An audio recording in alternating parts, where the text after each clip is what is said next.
बहुत समय पहले राजा भोज उज्जैन नगर पर राज्य करते थे।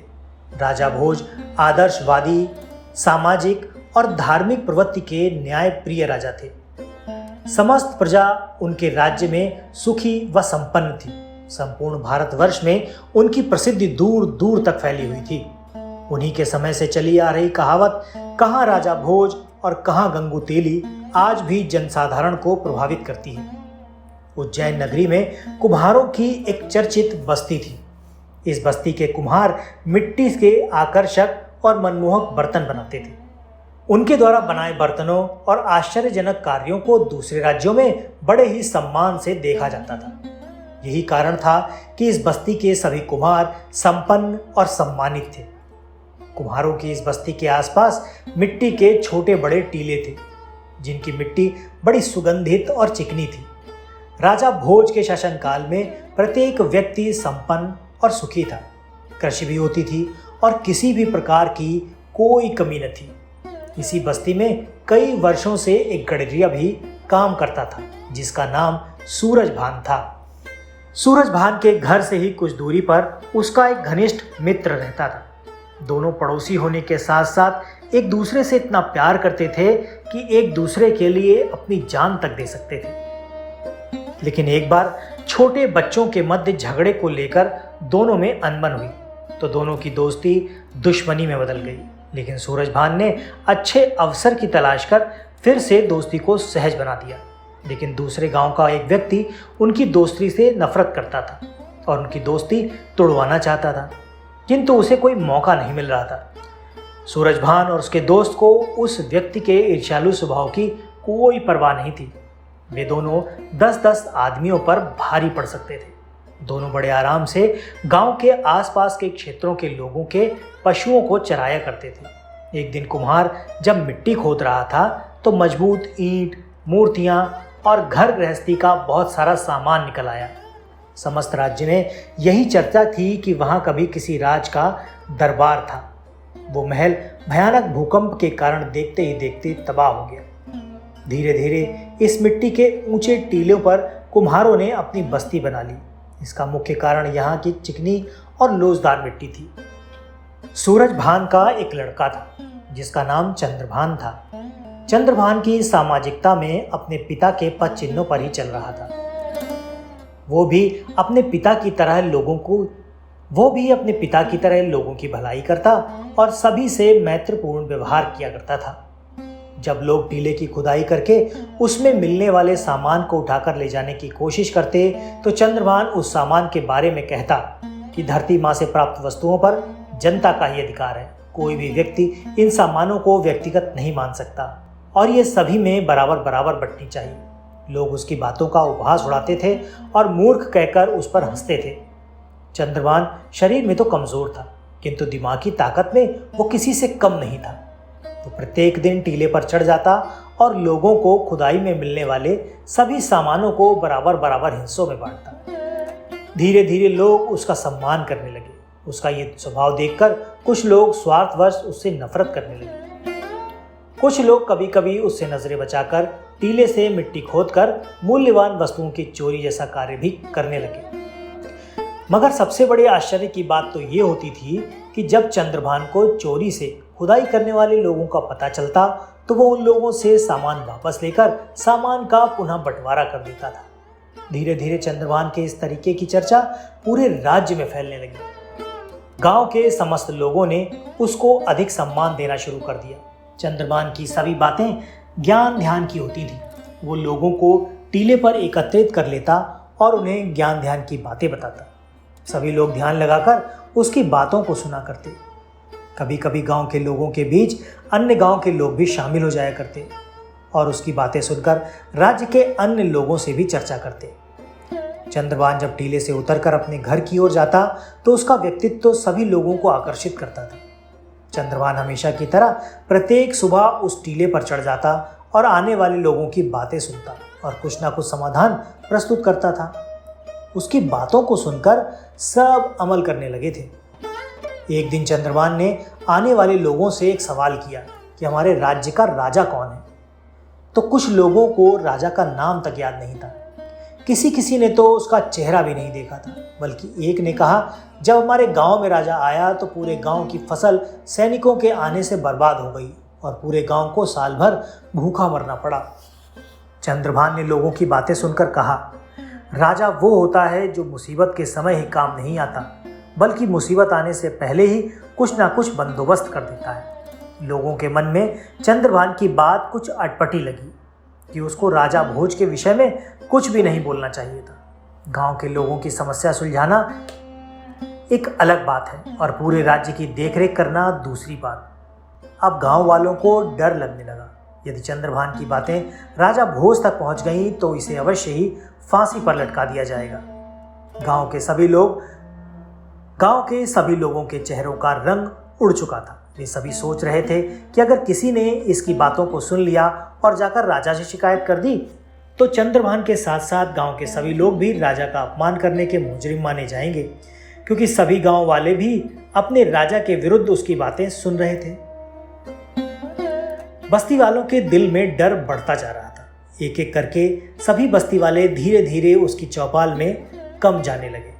जब उसको एहसास हुआ कि अब बहुत कम लोग उसकी बातें सुनने आते हैं तो उसने टीले पर जाना कम कर दिया। जब उसने गांव वालों से टीले पर न आने का कारण पूछा तो लोगों ने कहा कि अगर तुम्हारी बातें किसी भेदिए ने सुन ली तो राजा के सिपाही तुम्हें पकड़ कर ले जाएंगे और साथ में तुम्हारे जुर्म की सजा हमें भी भुगतनी पड़ेगी। चंद्रभान ने गांव वालों को आश्चर्य से देखा, जैसे कि सभी लोग झूठ बोल रहे हैं। उसने कहा कि मैंने किसी व्यक्ति विशेष के विषय में कुछ भी नहीं कहा, बल्कि मैंने तो सामान्य बात कही कि एक राजा को कैसा होना चाहिए और वो किसी भी देश का हो सकता है।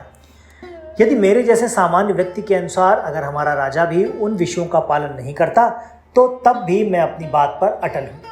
धीरे धीरे ये बात पूरे राज्य में चर्चा का विषय बन गई। गांव वालों में जो बातें हो रही थी उसकी सुगबुगाहट दूसरे गांव के उस व्यक्ति तक पहुंची जो सूरजभान से ईर्ष्या करता था। उसने विचार किया कि ये मौका अच्छा हाथ लगा है। उसने गांव के अन्य लोगों से भी इस विषय में पूछताछ की।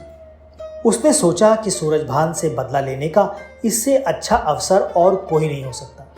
अगले दिन उसने सारा कामकाज छोड़कर दोपहर के समय चंद्रभान को टीले पर बैठे हुए देखा। वो टीले पर गांव वालों से बात कर रहा था। उसने देखा कि चंद्रभान दो लोगों के आपसी झगड़े निपटा रहा था। दोनों का झगड़ा एक बकरी को लेकर था। उस बकरी पर दो लोग अपना अपना अधिकार जमाने का प्रयास कर रहे थे। चंद्रभान टीले पर बैठे बैठे ही उनकी समस्या सुन रहा था। व्यक्ति की समस्या हल करते हुए उसने ऐसा न्याय किया जिसे देख सुनकर लोग चकित हो गए। उनमें से एक व्यक्ति खुशी खुशी अपनी बकरी लेकर चला गया और दूसरा व्यक्ति चंद्रभान के न्याय से संतुष्ट था। यह एक उलझा हुआ मामला था। गांव वालों में से किसी का भी दिमाग काम नहीं कर रहा था, लेकिन चंद्रभान ने असली दावेदार को आसानी से पहचान लिया। उसने अगले दिन पड़ोसियों के बीच एक बच्चे को लेकर हुए विवाद को निपटाते हुए देखा। उस दिन भी चंद्रभान के न्याय की तारीफ सभी गांव वाले कर रहे थे। जब कुछ ही दिनों में चंद्रभान का नाम दूर दूर तक फैला तो उससे ईर्ष्या करने वाला दूसरे गांव का व्यक्ति और अधिक परेशान हो उठा कि चंद्रभान की चर्चा दूर दूर तक फैल चुकी थी। एक दिन उसने मौका पाकर राजा भोज से उसकी शिकायत कर दी। हे राजा भोज, सूरजभान का लड़का स्वयं अपने आप को राजा मानकर प्रजा की समस्याओं का निदान कर रहा है। महाराज, वो आपके लिए अपशब्दों का भी प्रयोग कर रहा है। ईर्ष्यालु भानु प्रताप मन ही मन प्रसन्न हो रहा था कि अब वो किसी भी सूरत में नहीं बच पाएगा। उसने भी अपने अपमान का बदला चुकाने का अच्छा मौका दिख रहा था। राजा भोज ने अपने सिपाहियों को आदेश दिया कि वे सूरजभान के लड़के पर नजर रखें, उसके पास न्याय पाने जाने वालों को रोकें और फरियादियों को न्याय के लिए मेरे पास लेकर आए। सिपाहियों ने राजा भोज के आदेश का पालन शुरू कर दिया। अगले दिन एक व्यापारी को राज दरबार में लाया गया। राजा भोज ने व्यापारी से राज दरबार में आने का कारण पूछा। व्यापारी ने कहा, महाराज, मैं एक छोटा सा व्यापारी हूँ और व्यापार करना मेरा मुख्य पेशा है। नगर से बाहर जाते समय मैंने अपने व्यापारी मित्र के पास कुछ बहुमूल्य वस्तुएं अमानत के तौर पर रख दी थी, ताकि जब मैं लौट कर आऊँ तो वो मेरी बहुमूल्य वस्तुएं सुरक्षित वापस मुझे लौटा सके। जब मैंने व्यापारी मित्र से वो वस्तुएं मांगी तो उसने देने से इनकार कर दिया, इसलिए हम दोनों का आपस में झगड़ा हो गया है। महाराज, मुझे मेरी वस्तुएं वापस दिला दीजिए। मेरे साथ न्याय कीजिए महाराज, यही वस्तुएं परिवार का एकमात्र सहारा हैं। राजा ने व्यापारी द्वारा लगाए गए आरोप के बारे में उसके व्यापारी मित्र से पूछा तो व्यापारी मित्र ने कहा कि यह बात तो सत्य है कि व्यापार के लिए जाते समय यह अपनी बहुमूल्य वस्तुएं मेरे पास रख गया था। इसने मुझसे वादा किया था कि वो 6 महीने बाद लौटकर अपनी वस्तुएं ले लेगा। जब ये 6 महीने बीत जाने के बाद लौटा तो मैंने इसकी अमानत लौटा दी। राजा भोज ने उस व्यापारी से कहा कि क्या तुम्हारे पास कोई गवाह है जो ये सिद्ध कर सके कि तुमने इसकी बहुमूल्य वस्तुएं लौटा दी हैं? अवश्य महाराज, मैंने गांव के मुखिया और मंदिर के पुजारी के सामने सभी वस्तुएं लौटाई थी। व्यापारी के मित्र की बात सुनकर राजा भोज ने उन दोनों को बुलाने का आदेश दिया। कुछ देर बाद राजा के सिपाही मुखिया और पुजारी को दरबार में ले आए। दोनों की गवाही व्यापारी मित्र के पक्ष में थी। उन दोनों की पूरी बात सुनने के बाद राजा ने अपना निर्णय सुनाया। ये व्यापारी झूठ बोल रहा है, इसलिए उसे आदेश दिया जाता है कि वो झूठ बोलने के अपराध में अपने मित्र व्यापारी से क्षमा मांगे, वरना उसे राजदंड भोगना पड़ेगा। ये न्याय नहीं अन्याय है नदाता। यदि मैं चंद्रभान के पास न्याय हेतु जाता तो दूध का दूध और पानी का पानी हो जाता, लेकिन आपके सिपाही जबरदस्ती हमें पकड़कर आपके दरबार में ले आए, व्यापारी ने रोते हुए कहा। व्यापारी की बात सुनकर राजा भोज क्रोधित नहीं हुए, बल्कि ये सोचने लगे कि सूरजभान का लड़का कैसा न्याय करता है, जिसकी चर्चा हर जगह है, उसे चलकर देखना चाहिए।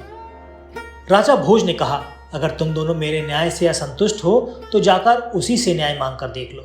मैं भी देखना चाहता हूं कि वो किस प्रकार न्याय करता है।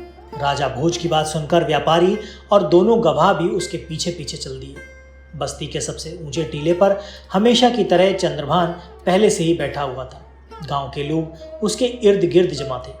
राजा भोज भी भेष बदलकर वहां बैठ गए और उनका न्याय देखने लगे।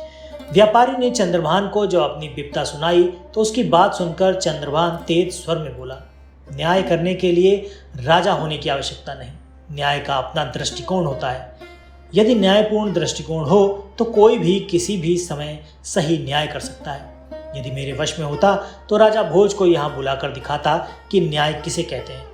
चंद्रभान ने सबसे पहले व्यापारी के गवाह, मुखिया और मंदिर के पुजारी को बुलाया और पूछा, बताओ उन बहुमूल्य वस्तुओं में कौन कौन सी कितनी वस्तुएं थी? चंद्रभान का ये सवाल सुनते ही मुखिया और पुजारी के होश उड़ गए। उन्होंने लड़खड़ाती जुबान में कहा, हमने तो बस पोटली देखी थी। व्यापारी के मित्र से चंद्रभान ने कहा कि तुमने तो कहा था उन दोनों को दिखाकर बहुमूल्य वस्तुएं लौटा दी। अरे तुम तो एक बेईमान इंसान हो। दोनों को झूठी गवाही देने के लिए किस प्रकार का सौदा किया था? व्यापारी मित्र बुरी तरह से कांपने लगा, उसकी टांगें लड़खड़ाने लगी। व्यापारी का मित्र चंद्रभान के कदमों में गिरकर रोने लगा, मुझे क्षमा करें, मुझसे बहुत बड़ी भूल हो गई। मैं इनकी बहुमूल्य वस्तुएं लौटाने का वादा करता हूं कि घर जाते ही इनकी वस्तुएं इन्हें दे दूंगा।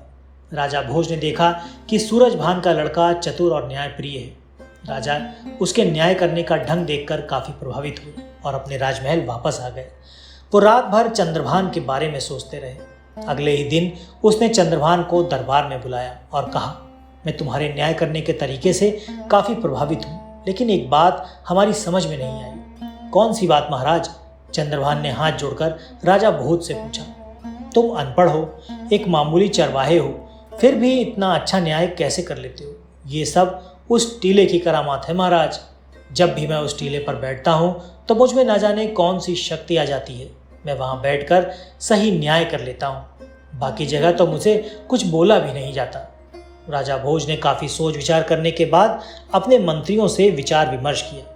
अंततः ये निर्णय हुआ कि टीले के नीचे अवश्य ही कोई दैवीय शक्ति है, इसे खुदवा कर देखा जाए।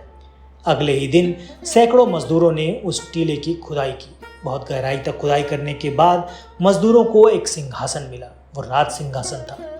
राजा भोज ने देखा तो सिंहासन की चमक से उसकी आंखें चौधिया गई।